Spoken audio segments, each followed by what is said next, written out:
yeah, those I remember very well. Those rating. They were little sheets of paper that you could rate what kind of asshole I was at the table.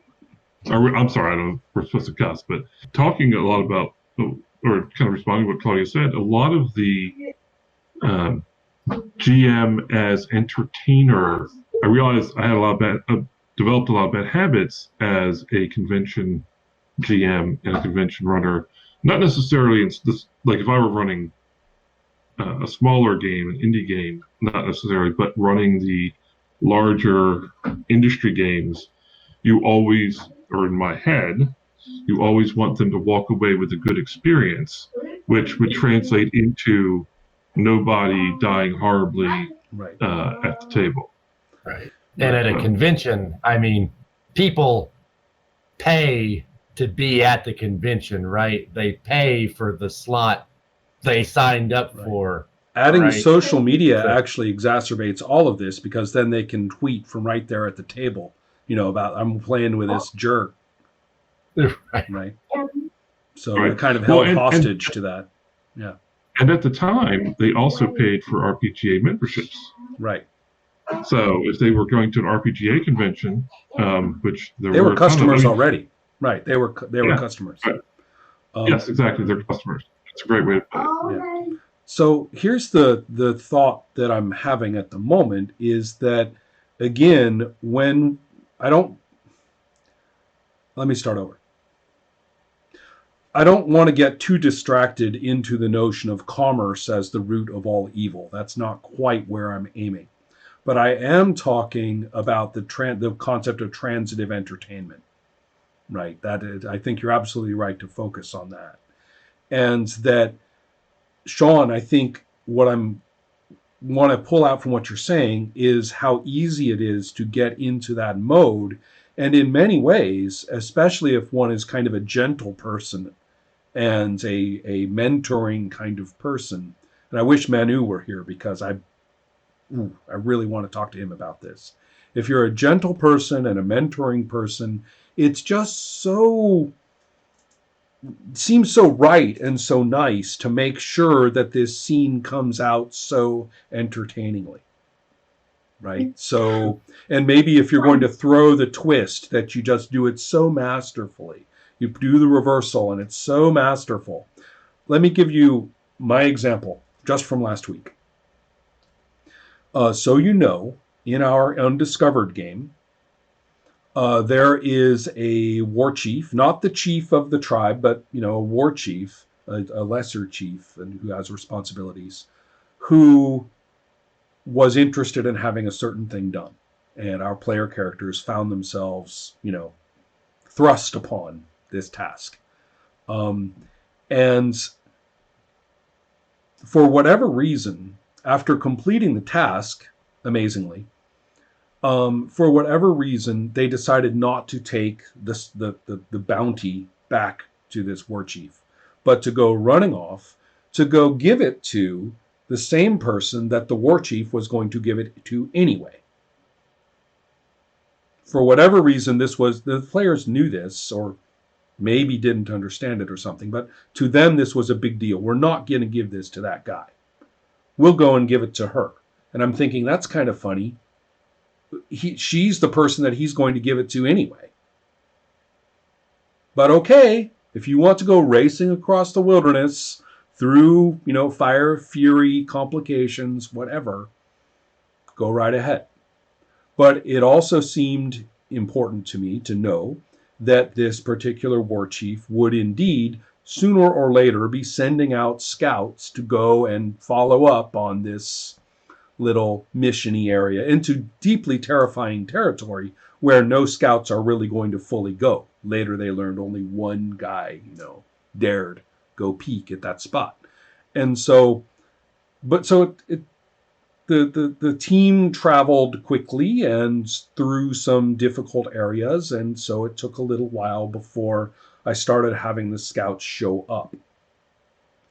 And as I mentioned during play itself, I could not imagine that the scouts would be there in time to sort of appear in the midst of, say, the fight a couple of sessions ago. They still were just on the horizon, just coming over the horizon. And the players didn't meet them, player characters just didn't meet them until they reversed their tracks and started traveling back the same way. Now, I know I'm taking a really long time explaining this. What I'm getting to is that by that point, the player in question seemed to kind of whipped himself up into a very adversarial mode of thinking about that war chief. And if that's what the player wanted to do, that's fine, but it was very internal for his character, if so. In other words, the war chief wasn't like sending scouts out to catch them, kill them, drag them back in chains or anything like that. He was quite understandably interested in, these materials that he had sent them to get. That's all. So here was the point. They found themselves confronted by these scouts. The roles played out in a way that put the player character and her companion in a very distinct physical advantage. Sam kept talking about how Vefselk would turn into a snake and burrow away, seeming to forget that the other people were dusters too, and that the very fact that they had been backed into this particular corner through the rolls, it was too rocky to burrow in. Right? I'd already, when I set them up in that situation based on the rolls, I knew that the ground and walls were too rocky to burrow. So, Sam is talking all this kind of escape talk. And I'm thinking to myself, yeah, right, good luck. So then Sam makes a roll to assess the situation and, remarkably, succeeds. And I give her, or the character is a she, I tell Sam everything accurately straight out of my preparation. Which is that they're here to help. Or they may be a little bit suspicious about why on earth you went running across the landscape. So they're kind of expecting some cooperation here. But they're not out to kill you. This is a good day for you. And the reason I go into this is that anybody watching that particular episode, I would not be surprised if they interpreted that as me changing the scouts from hostile to friendly, in my mind, as prep, based on her role. Do you see what I mean? How can you tell the difference when watching play between the two? But instead, I was sticking completely with my preparation. If Vefselk had remained with her attempt to escape hostile mode, she may well have found her new boyfriend, basically, skewered with 4 lances, and her, subdued and treated as a captive prisoner, not because that's what their goals were, but because that's what she forced them to do with basically, her attitude. So, wherever it went, I was willing to do. The roles went that she, according to the rules, is supposed to get the straight goods about how good is this situation for her. That's what the astrology role is. I told her, or told Sam. Is this clear? But it looks like a huge reversal. I mean, Sam, playing from inside the character's head perfectly reasonably, treats it as this huge reversal. The stars tell me this is good. That's crazy. Right? And somebody could say, aha, you see, Ron masterfully pulls a switch on Sam, makes things more interesting. You see, Ron's a good story GM. He made things more interesting. Out of the blue, this is from stage left, in the moment, improv'd everything to switch his prep around so it's different from what it was before, which I did not do. Sorry, Claudio, what's that? No worries. So this is one of the reasons that I'm also kind of annoyed at the emergence of all of these video and audio actual plays. While they are incredibly useful as another way at looking at games, And if you take out the part of people that are doing it for entertainment, which is still a sizable part, even just with the people that are just recording themselves genuinely to let other people know how their game went, to analyze it maybe, you're losing so much. And it's exactly the same thing that, so you're losing a lot because you're only watching the game from an external eye. So Right. You don't know what the people at the table thought. And if they don't end up writing anything, then you don't know. And then you end up watching these streams or listening to these podcasts, and they are also sometimes heavily edited, which is another problem. And then the type of play that you understand that you need to do is not exactly the same as the play that the people were making. They were actually performing. You learn to imitate. Yeah. Right. You don't understand why they're doing it. And I understand like a lot of human skills are transmitted this way. So it's not that crazy of a thing that you could learn to play like that. But I have the feeling that without talking about the experience, our internal experience of the game, that we are losing a lot of information. Elma, were you going to say something? Yeah, I wanted to jump right in because that's why Adept as a place is so important to me.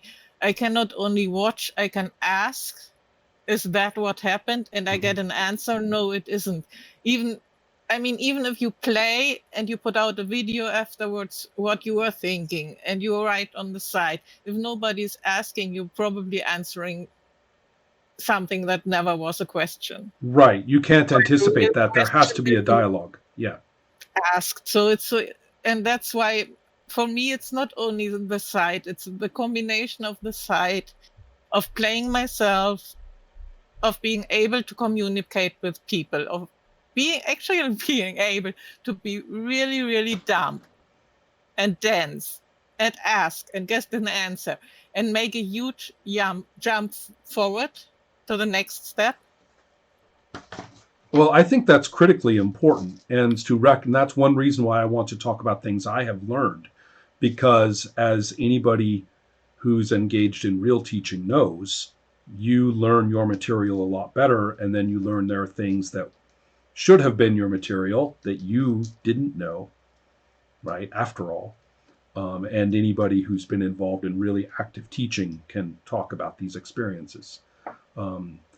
I would like to say particularly in science, but maybe that's just because that's what I know. So when it comes to what I've been learning, one of them is not the intuitive continuity issue, because that's something that has been getting on my nerves for years that I felt was never properly, arrived at. So that's intended curriculum, right? The same thing with looking at mechanics of games like the pool, Primetime Adventures. You can look at the early videos and you can see this is my curriculum. Cold Soldier, Sorcerer, Primetime Adventures, and the pool.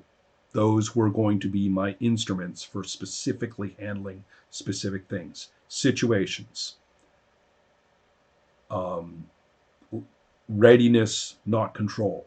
Honoring the system, everybody treating systemic procedures as constraint, right? The notion of bounce. All of those things were intended curricula. What wasn't intended curriculum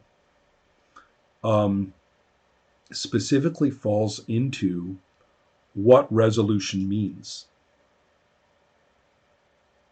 And you can see it when we played games that I wasn't intending to play. Legendary Lives is the top choice in that one.